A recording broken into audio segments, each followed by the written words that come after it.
Look, man, I'm about 3 hours up the road. I guess 3.5 hours up the road, or like, west of Bloomington, I guess. But you know what they say around Bloomington, Indiana? Googly, we win. That's what Kirk Cinetti said a couple of years back at his press conferences. Guess what? He was right. Because Google them now. They win championships. We're going to recap the national championship game. We're going to discuss it. We're going to talk about it.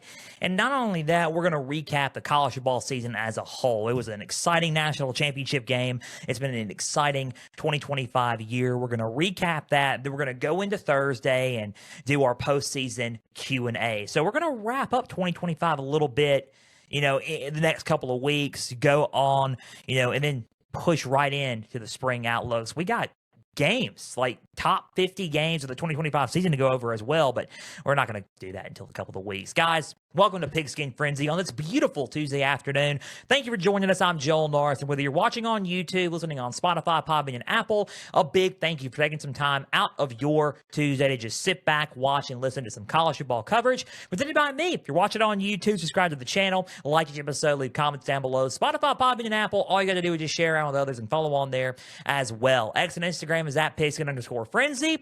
The website is pigskinfrenzy.weebly.com.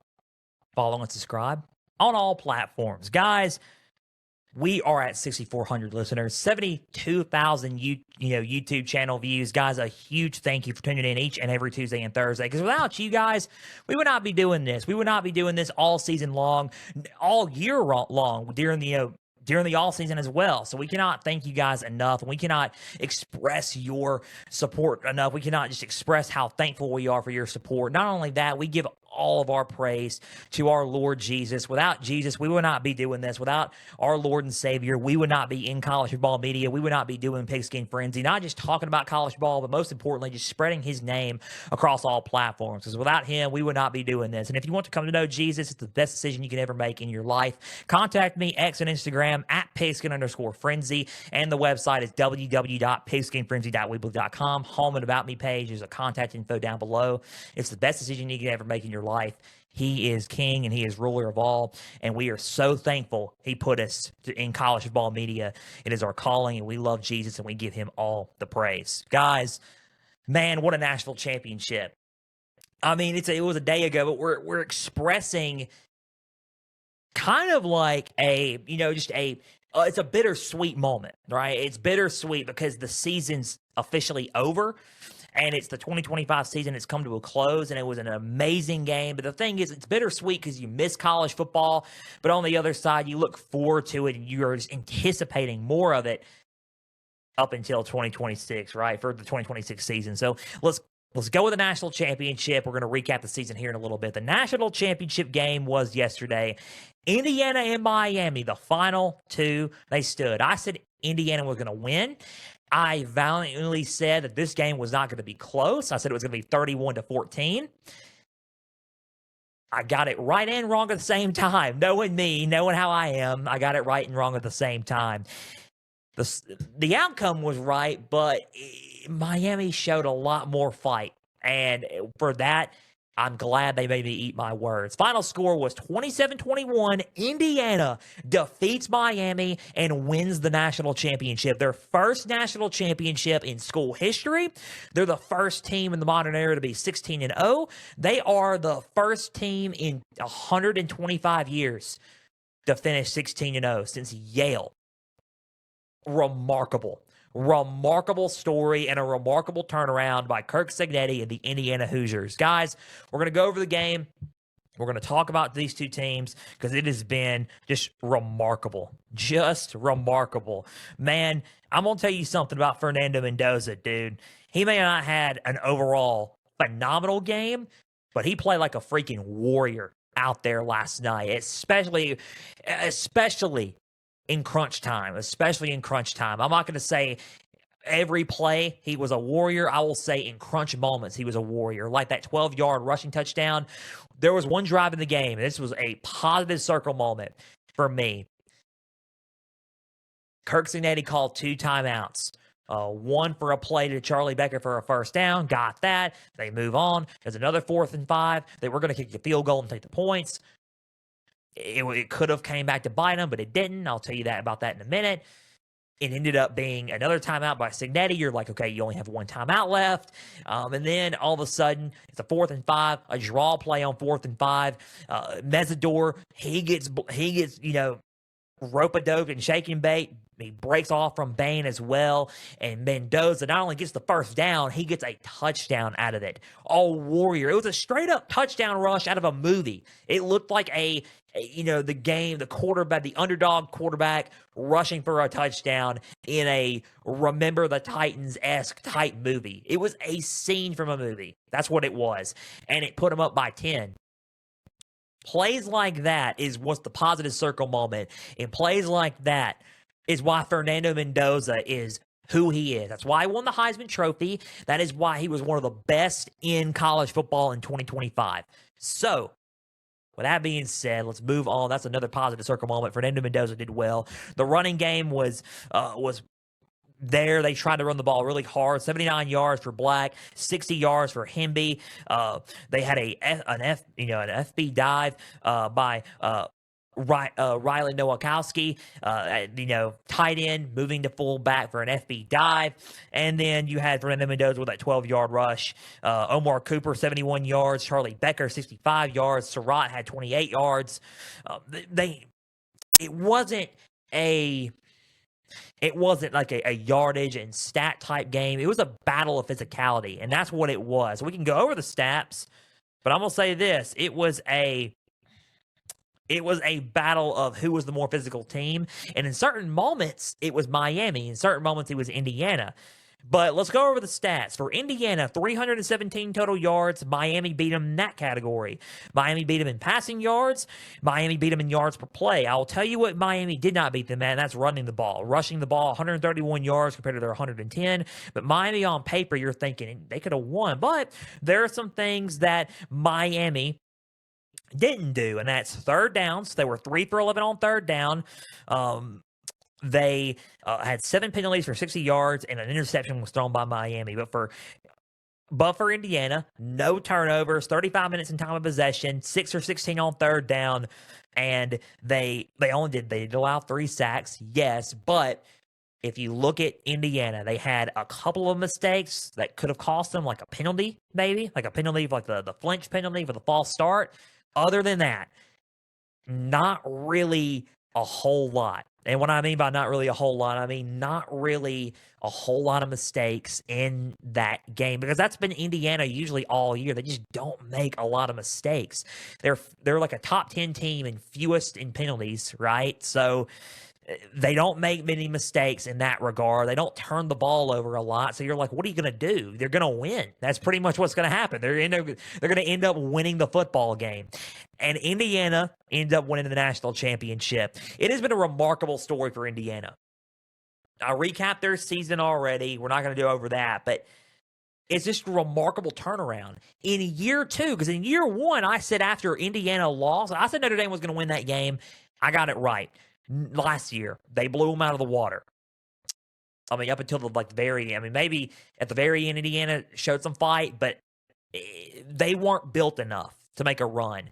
And then Kirk Signet, and I thought they were done. I thought it was a one and done. Who was going to be this year's Indiana? It turns out this year's Indiana was Indiana. Indiana is here to stay. And Kirk Signetti made sure of that. Kirk Signetti didn't have a whole lot of 5 stars, but he brought some veteran players in that have been to the dance before, as in have played in big type games before, that collectively created one big group that can take him to the national championship, and it did. He built a team. A lot of people had, like I said, a problem with what Kirk Herbstreit said. They had a problem with him saying, "Oh, what's wrong with chasing 5 stars?" He said the same thing about Ohio State. Look, man, yeah, I understand where you're coming from on that about 5 stars. It is good to get 5-star talent. But in this world of college football, when you have all 5-star talent, it's going to become more of a me-type mentality. And what I mean by that is, in the world of NIL, me-type mentality is a huge problem in this sport. And there's a lot of five-star talent who is, oh, okay, I'm five-star quarterback. I'm a star player, all this stuff, right? And it turns into a me type thing. I want more money. I want this. I want that.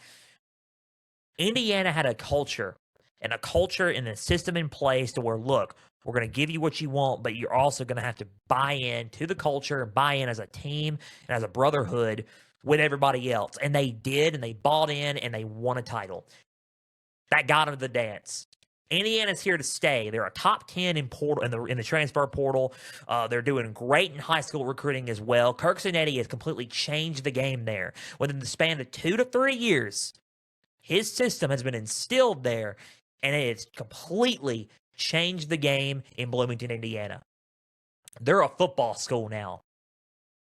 They're not just a basketball school. They're not just a lacrosse, soccer, you name it school. They are a football school now in college football. So you're going to have to deal with them in the Big Ten. They're going to be good next year as well. I believe that. I believe getting Josh Hoover at quarterback is going to be good for them. I believe that there's going to be some guys that are going to come back next year for them, and they're going to be golden. Am I saying they're going to go back to back and win the national championship? I'm not. I'm not saying that at all. I'm not predicting anything yet. I'm not that guy. But I will tell you what. A couple of years ago, I said this was Michigan. I said in 2023 when I first started Pigskin Frenzy, this has got to be the year that Michigan wins because Michigan's been trying to win the national championship. Okay, the way Ohio State's loading up, they have to win the national championship. Michigan won that one. Then Ohio State came in. Okay, well, Ohio State has to win. 2024, Ohio State wins it. I didn't see this coming. I honestly thought it was either going to be LSU, Penn State, or Texas. I didn't think this was going to be it. Honestly, I really didn't think this was going to be it. And they caught me off guard a little bit.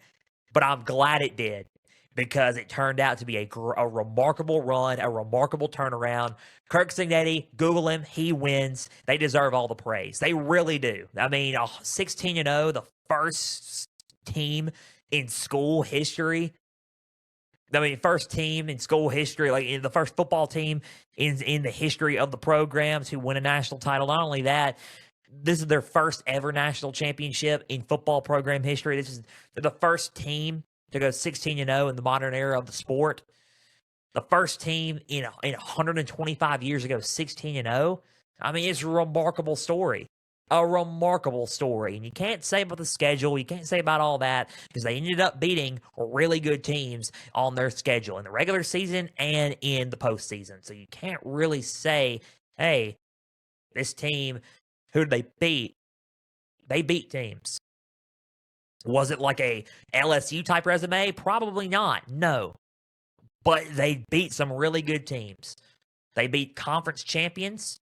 A conference champion. They ended up beating a top 5, top 10 teams. I mean, they won the Rose Bowl, the Peach Bowl. They had a Heisman Trophy winner. They had a Maxwell winner. They had they won the national championship and they cap it all off. Indiana has had a remarkable turnaround, and they're not done. They're a powerhouse. I think they're an emerging powerhouse. They are not out of it. I'm not going to sit here and say that they are, creating a dynasty and all that. Not saying it's a one-off either.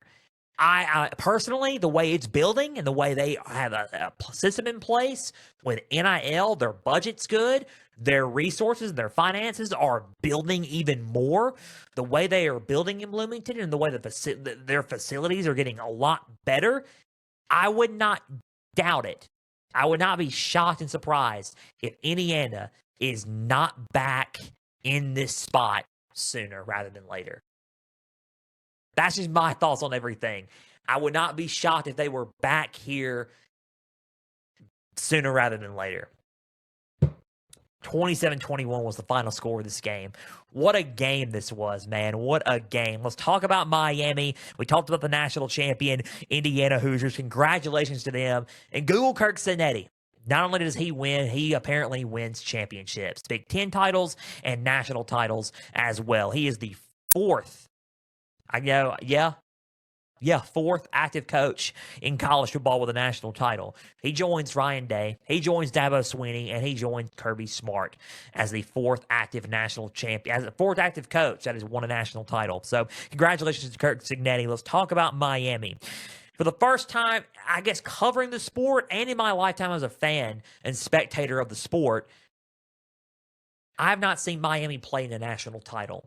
And Miami was the first team to have a home national championship game in college football history, which is cool. It's cool to see it.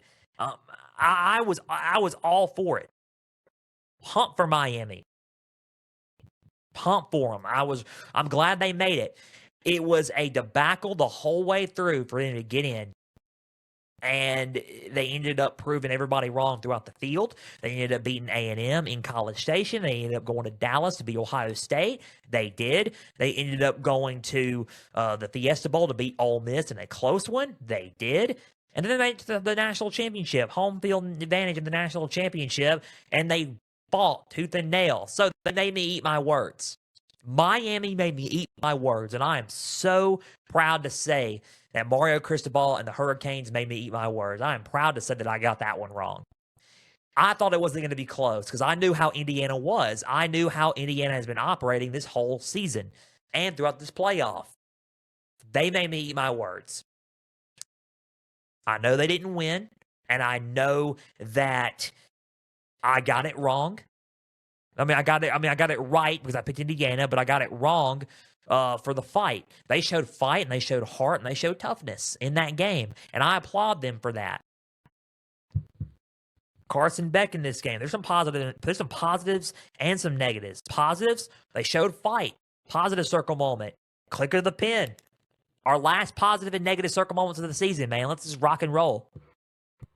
Positive and negative circle moments. Positives, they showed fight. They showed toughness. They showed physicality. They brought it up front against Indiana, which I kind of had a feeling they would, but I also thought Indiana was going to run away with it. But they didn't. They fought the whole way through. They showed some fight. That's positives. Carson Beck, a touchdown, 232 yards, 19 for 32, and an interception. Mark Fletcher had 112 yards, 17 carries, 2 touchdowns. Mark Fletcher, to me, is positive circle moment. And if they would have won the game, he was probably going to be the national championship MVP, Mark Fletcher was, because he was one of the big reasons why they were in this game. That running game was electrifying for Miami tonight, and Mark Fletcher was a big part of it. Malachi Toney, 122 yards, 1 touchdown, 10 receptions, and the defense was all over Mendoza as well. I mean, 3 sacks on Mendoza. They played really physical up front. The defense was it was ruthless in that game, breaking up passes. They were pressuring Mendoza. They were beating pushing around the offensive line of Indiana. That defense, to me, was a positive circle moment. I will tell you the negative circle moments, though, and the negatives to me were 7 penalties for 60 yards. The one interception late in the game, yes. They also didn't.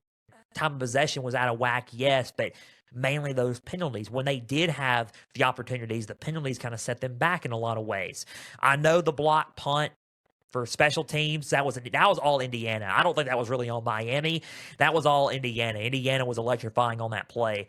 But the penalties have been crucial. I think the penalties have been crucial for Miami all year. And it kind of caught up to them in this game a little bit. Overall, there's really nothing bad to say about Miami because they showed grit, toughness, and fight.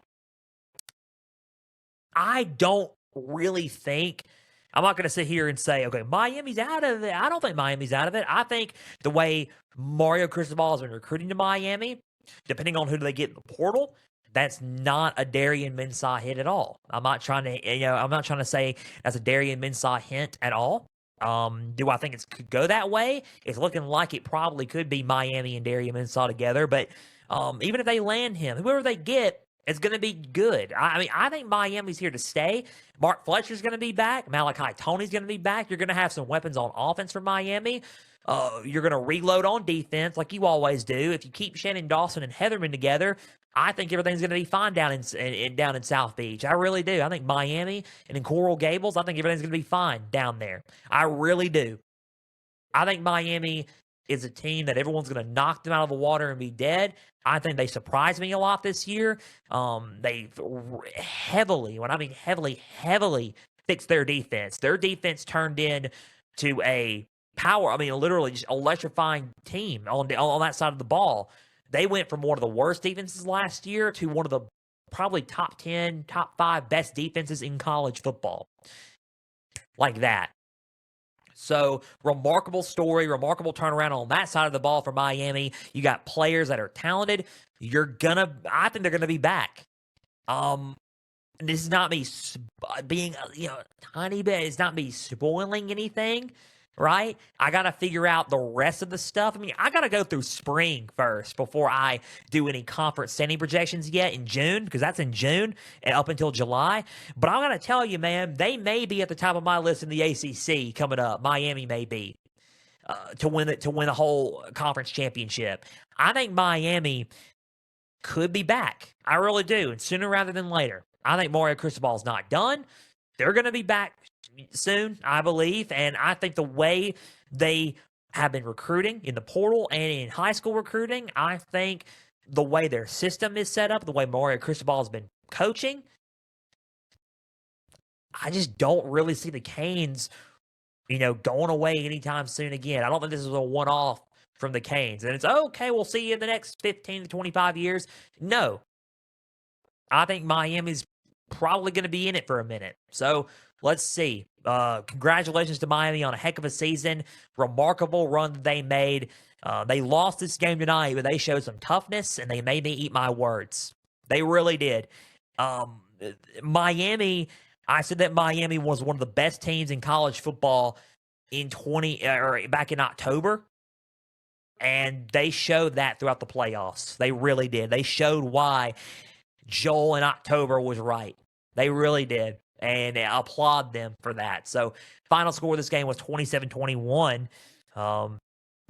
Indiana, the national champions. Miami loses a tough one at home in the national championship game as the season finale in the season of 2025 for college football comes to a close.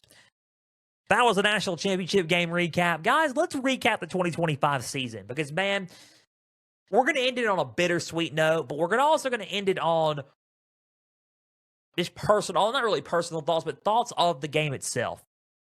Man, it started off great. And not only started off great, I mean, every year starts off great in college football, right? I mean, you have things like, okay, who's going to be number one? Is it going to be Ohio State? Is it going to be Texas? I had Texas number one. The start off the season, number one in the nation against Ohio State. They're going to go into Columbus and beat them. Nope. Ohio State ends up winning that game. Then you see Clemson and LSU, and you thought Clemson and LSU, that could be our potential playoff rematch right there. They're both in the top 10. They both finished unranked. One in the Pinstripe Bowl, one in the Texas Bowl. They both lost. They both lost their bowl games. And it's crazy to think that neither one of them played in the conference championship, and they won about, under 8 games? So you never know, right? That's why preseason and talking season is so fun, because you get to project and talk about what you think's going to happen, and then it's fun watching the games because it's like the total opposite happens, especially in today's day and age in college football, because it's so wild. Week 1 started off crazy, and then you started to figure out who teams were a little bit, and you're like, oh, snap. Teams like Ole Miss, you thought, okay, we'll see what Ole Miss does. I mean, they lost a good bit, but we're going to see what happens. The unknown of quarterbacks coming in. You got Trinidad Chambliss coming in for Ole Miss, and then all of a sudden they make a huge run, and then you're watching, okay, that's good. Ole Miss has a shot at going to the college football playoff because they're winning out. And then all of a sudden you're like, okay. You look at teams like Miami, like I just mentioned. Miami makes a run. You're thinking, this is probably one of the best teams in the sport. And then you're debating on who's the best team in the sport between Ohio State and Miami. And then you got guys like me who, in week 4, I think in Illinois is going to lose to Indiana, or Illinois is going to beat Indiana and Bloomington, Indiana. And then they blew Illinois out of the water. Multiple teams you can just decide on who were great, right? And then there was that one team who never wavered, never daunted. Hashtag never daunted, I guess. Just to plug y'all's Indiana, the hype train on Indiana. There was one team that never wavered, and that was consistent the remaining of the season, and that was Indiana, the national champion. They plugged along and chugged along. I thought Oregon's going to blow them out. Yeah, they beat Oregon by 10 in Eugene. Yeah, Ohio. I can't bet against them. And then Ohio State. I don't know. That collision course. I gotta pick Ohio State. Yep, Ohio State lost. Ohio State lost. They lost the Big Ten championship. Okay. And then Ohio State ended up losing in the Cotton Bowl, and then Indiana made a run, blew out everybody in the playoff besides Miami, and won it all. But stuff like that is why college football is so great. It's what makes it so magical. The twists, the turns, and then the ones that are like, okay, it's kind of a freight train. It's kind of a predictable thing. But even if it's predictable, it's still exciting to see because it's like, yeah, Indiana could win the national championship. They're a very real possibility at winning it all. And it's predictable, but it's still exciting because it's something different, new, and exciting, and it's fresh. What we learned in college football of the moments and the twists and turns, there's so much parity in the sport. We're going to get into that. There's so much parity in this sport, which is exciting. Could be a bad thing, could be a good thing, and it's exciting. It creates new opportunities for teams to rise up and step up. That's one of the questions I got for the Q&A on Thursday. We're going to talk about that. It creates new opportunities for everybody. That's what's so fun about NIL parity and portal and everything like that. There was some drama. We witnessed one of the greatest and wildest coaching carousels that we've had in recent memory. Will he stay or will he go? The Lane Kiffin saga. That was fun back a couple of months back. It was between Florida, LSU, and Ole Miss. I said that he was most likely going to go to LSU. I kind of called that. He ended up going to LSU. A lot of people who were hurt about that and are still hurt. And it's going to be shaping up to be one of the most anticipated games in 2026 in week 3, September 19th. I already got the calendar marked because I might be going to Oxford September 19th, 2026. I'm going to try my best. It's going to be electrifying to see. I mean, it really is. I mean, we're all looking forward to that game. But stuff like that is what creates intrigue of the sport and wild moments, and it sets you up and it foreshadows for the 2026 and beyond seasons, right? So it was one of the greatest coaching carousels we've seen. It was one of the best seasons that we've seen in terms of storylines and drama, right? And then you get a remarkable ending, even though it was a little bit predictable because we knew how good they were. It was a remarkable story in turn, 2-year long, more than that year-long turnaround from Indiana. It caps off with a remarkable story. And that's what I love about college football, because while it's a sport, it's almost like WWE in a way. It tells remarkable stories. And it tells, it shows great tales of the sport. Like, Indiana hadn't ever won a national championship. Not only that, there's not a team that has gone 16-0 in the modern era, or not even gone 16-0 in the modern era. Not even in 125 years has there been a team that's gone 16-0. Clemson staked their claim of saying we're going to try to finish 16-0. You would think somebody like Clemson would do it because they had the most returning production, 5-star talent and all.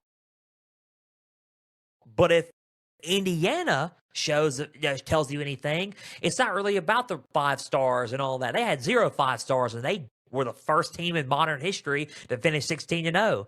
It's about building a team. If 2025 in college football and this season tells you anything, it's about building a team. So build a team. Just like Kirk Herbstreit said, build a team in this sport.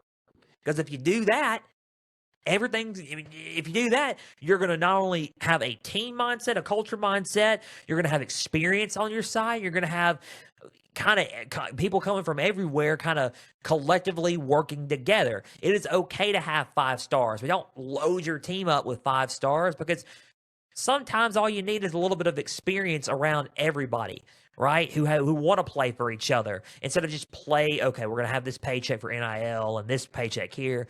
No.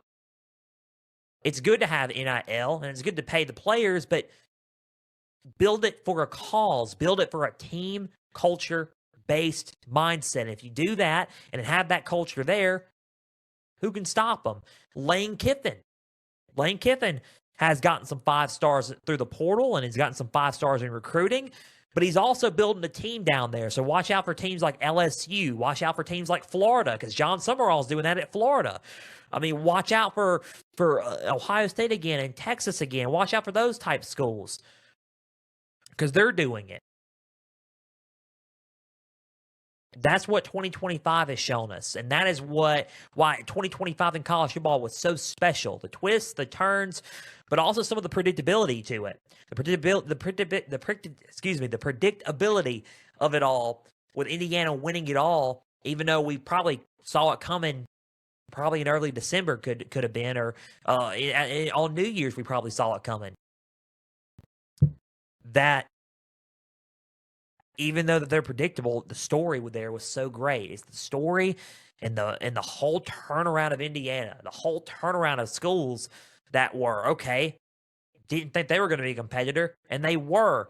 Vanderbilt, that's another one.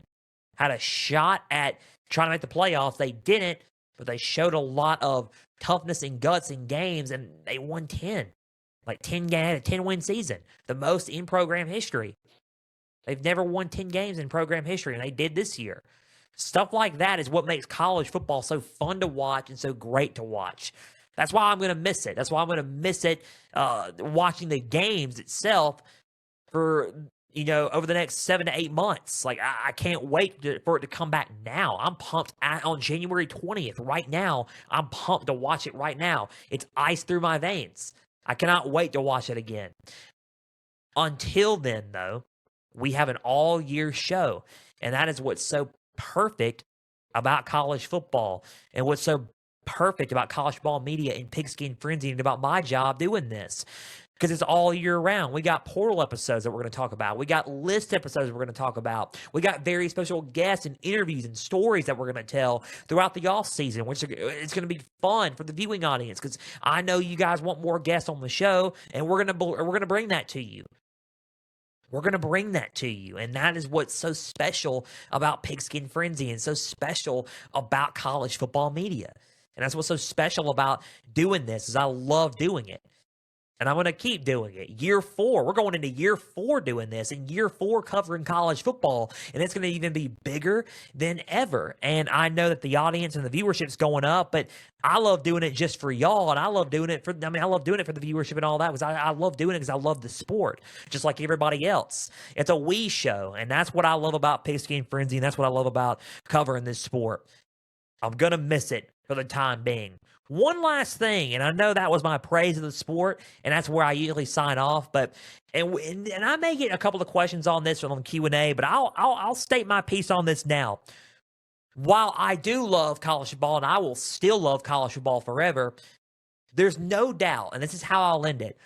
Going into 2026 and beyond, this is what alarms me about the sport, because I know I love it with all my heart, and I love it. But there are some things that need to be fixed in the sport. And I think this year was the year that, honestly, kind of brought a lot of it out. For starters, we have the NIL and the transfer portal with no regulation. I think that there's a lot of things that go on during the portal, during the NIL systems and the systems that happen and that are run by adults, by the way. They're not run by schools, or they're run by adults, yes, but that happen that are kind of like, whoa, dude, like it's just like a free for all out here, right? I feel like there needs to be a salary cap on how much you spend on rosters. I think there needs to be a system in place to where you regulate it all and make it functional. That's another thing. The second thing is the calendar. The calendar's awful. If Lane Kiffin's situation, provided you guys any, like, okay, like a wake up call, right? If you will, on if the calendar needs to be fixed or not. If that didn't show you guys right there, that whole situation show you, like, hey, we need to fix the calendar. If that doesn't tell you that we need to, I don't know what else tells you that, right? That situation right there is screaming, fix the calendar for college football. For coaching hires, for scheduling, for bleeding into the NFL. That's another thing. I think we need to work with the NFL on scheduling and partnerships. And I think if you guys want to take it I know it's to me, it's still student athletes, but bear with me. We're not going back to the old way. We're only moving forward. If you want to bleed it into a semi-pro approach, if you want to try to take after what the NFL's doing, do it. By all means, but work with the NFL on it. Work with it. Fix the calendar for coaching hires, for scheduling for the playoffs, for season purposes, for everything, for the portal window, for recruiting window. Get rid of early signing day. I honestly am not a big fan of early signing day. I don't know if I've ever told you guys that, but I'll tell you guys that now. I've always been a proponent of doing signing day on February. First Wednesday of February. The first Wednesday of February. I've always been that guy because that's what I was used to before early signing day happened. I've always been about that. You can commit anytime you want. I'm not saying that, but you sign your scholarship financial aid letter on the first Wednesday of February. You can verbally commit anytime you want to and pledge anytime you want to verbally, but if you sign the dotted line, you sign it on the first Wednesday of February. I've always been that guy. Not only that, the portal window should open up after the national championship game. That's another thing that needs to be fixed in the sport.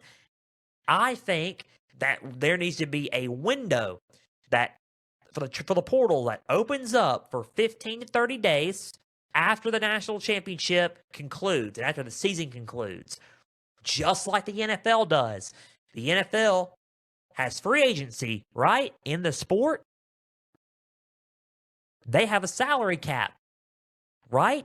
They have all that. They have limitations and everything. They have tampering rules, for crying out loud.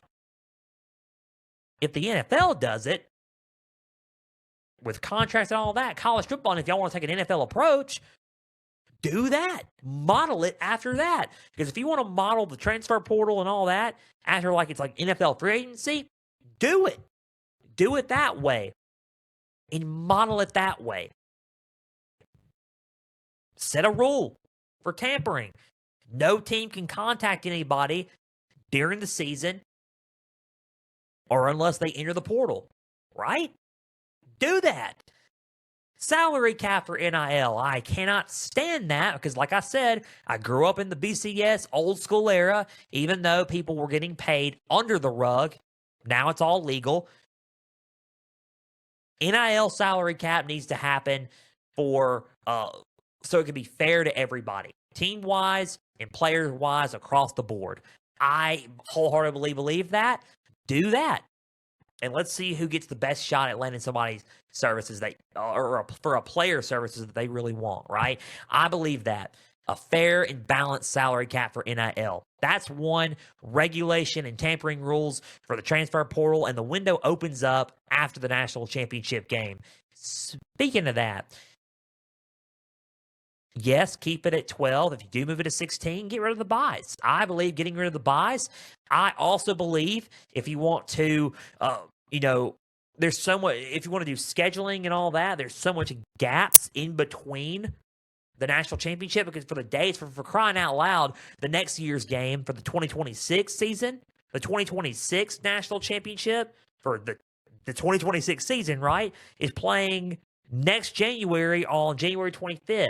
That's a week after now, right? So that's a week later than this year's. So it's like we're gonna have a 2 week gap between either the quarterfinal or in the quarterfinal semifinal or to the semifinal national title. We're gonna have a 2 week gap between one of those weeks.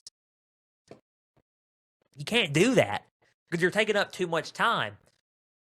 I would, if you want to model at the NFL, because I think that's where we're headed. That's where we're headed. Model it like the NFL and do it kind of how they're doing it. Right? Kind of do it how they're doing it. Bye week during the regular season for every team, only one. Get rid of National Signing Day for early National Signing Day and move it to February. Open the portal window up and open free agency, quote unquote, with a salary cap of NIL and everything throughout the whole board after the national championship is played. I would like the national championship also, if we can figure out a way to fix the calendar, I would like it to be moved probably to how it used to be in the BCS days or closer to New Year's. That way, if you want to dedicate everything to the NFL, you're welcome to do it that way. The one thing that I do not want in college football is the regular season to be harmed, because the regular season is so special because it's like, how do we get to the dance? You're talking about, okay, let's expand the playoffs, all that. No, because if you do anything that expands anything, it's going to harm the regular season. Do not harm the regular season. Oh, by the way, we have week 0 in college football, right? To fix the calendar and to fix it the way you want to, you might as well just start early. And you might as well just start week 1 in August, and instead of early September, you might as well start it a couple of weeks. Normally, when week 0 happens, you might as well start week 1 there. If you want to do it that way.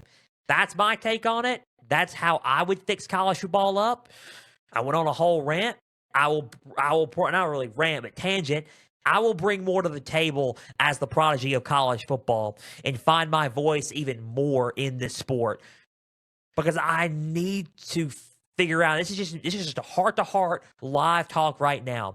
I need to find my voice more in year 4. So a year 4 goal for me in college football and in college football media is to find my voice on these subjects more. I cannot escape this any longer. If we want to fix college football, we got to make our voices heard in a lot of ways. And I think there's a lot of things that need to be fixed. And those are some of the things that I mentioned. Officiating is also one of them. I've already mentioned that plenty of times, though. So let's find our voice in year 4 heading into the 2026 college football season. I'll probably answer some of these questions in the Q&A on Thursday. Guys, I love college football, and I'm going to stand for college football. Guys, we are out of time. A big thank you for taking some time out of your Tuesday to just sit back, watch, and listen to some college football coverage presented by me. If you're watching on YouTube, subscribe to the channel, like each episode, leave comments down below. Spotify, Podbean, and Apple. All you gotta do is just share around with others and follow on there as well. X and Instagram is at Pigskin_Frenzy, and the website is www.pigskinfrenzy.weebly.com. Guys, we are going to be back on Thursday with a postseason, a 2025 postseason Q&A for the college football postseason. We're going to wrap everything up, a question and answer Q&A for the 2025 postseason, and we're going to answer questions from about the season and as we move forward. That is on Thursday. We got questions. I'll answer them, and I'll answer them live on Thursday for Pigskin Frenzy. Guys, we love you all, and we're praying for you all. Guys, keep on trusting the Lord. We give him all the praise for this show. We have 6,400 listeners. We cannot do this without you guys. We have 72,000 channel views on YouTube. We cannot do this without you guys. We're so thankful for you guys, and we're thankful each and every one of you guys tune in and listen to Pigskin Frenzy Tuesday and Thursdays. And we cannot do this without our Lord and Savior Jesus, because without Jesus, we would not be doing this in sports media. We give him all the glory and all the praise for this. Guys, until Thursday's edition of Pigskin Frenzy, I'm Joel Norris. We're signing off. The 2025 season's a wrap. We're headed towards 2026. We're headed towards the off-season, year-round show, and we're headed towards the 2026 college football season in about 7 to 8 months. Guys, we'll see you Thursday. I'm Joel Norris signing off. For everybody out there, please and always, stay the course.